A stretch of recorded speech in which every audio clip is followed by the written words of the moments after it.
If you want to see one of the oldest and most complete Christian Bibles in the world, you look to the Codex Sinaiticus. It dates all the way back to the 4th century.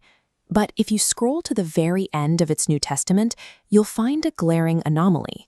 Bound right into these ancient pages is a text completely missing from the Bibles printed today, the Epistle of Barnabas.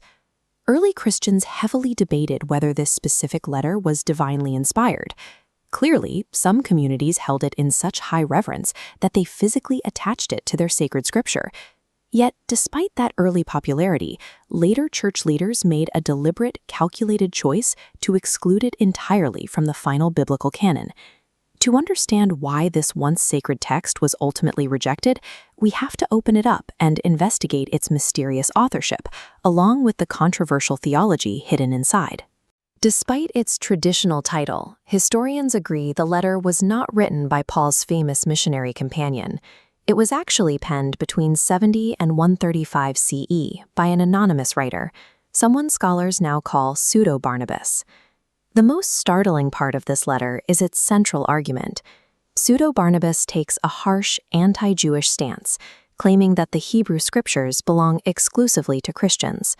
He argues that the Jewish people broke their covenant with God almost immediately after receiving it at Mount Sinai, and as a result, completely misunderstood their own religious texts. To prove this, the author employs a method of allegorical decoding. He insists that physical Jewish laws, like strict dietary restrictions, animal sacrifices, and circumcision, were never meant to be followed literally. The author saw these laws as symbols that only made sense through a Christian lens. To him, they were a series of secret signs meant to point the reader away from the literal action and toward the person of Jesus. Once he finishes decoding the Old Testament, the second half of the letter shifts into strict moral instruction. It outlines a way of light for goodness and a way of darkness for evil, a popular teaching framework in the early church. Pseudo-Barnabas argued that Jewish history belonged to another religion entirely, and that the original recipients of the law had never possessed its true meaning. But as the church grew, leaders realized they needed a standardized New Testament, which meant developing strict criteria for what qualified as scripture. The Epistle of Barnabas failed their first major test, apostolic authority.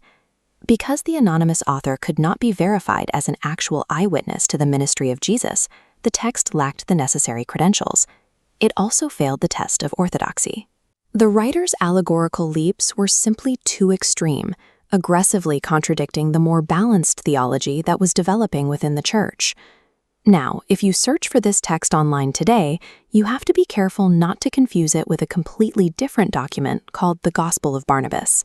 That gospel is a known forgery from the medieval era that aligns with Islamic theology, teaching that Jesus was solely a prophet.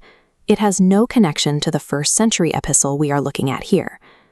Because it lacked a confirmed apostle's signature and pushed a theological agenda the church rejected, the early Epistle of Barnabas was definitively left on the cutting room floor. However, failing to make the biblical canon did not mean the text was destroyed or suppressed. It survived because early Christians still valued it as a historical and educational document. Today, modern historians classify the epistle as part of the Apostolic Fathers, a specific collection of influential writings produced by the generation of church leaders immediately following the original apostles. These writings are immensely valuable. They provide a raw, unfiltered look at the daily struggles and fierce theological battles that defined the sub-apostolic era. The collection we call the Bible today emerged from centuries of intense human debate and curation, as early church leaders sifted through dozens of competing texts to decide which voices would define their faith. The Epistle of Barnabas remains an essential historical artifact. Exploring the texts the early church ultimately rejected is often the best way to understand the exact boundaries of the Bible we read today.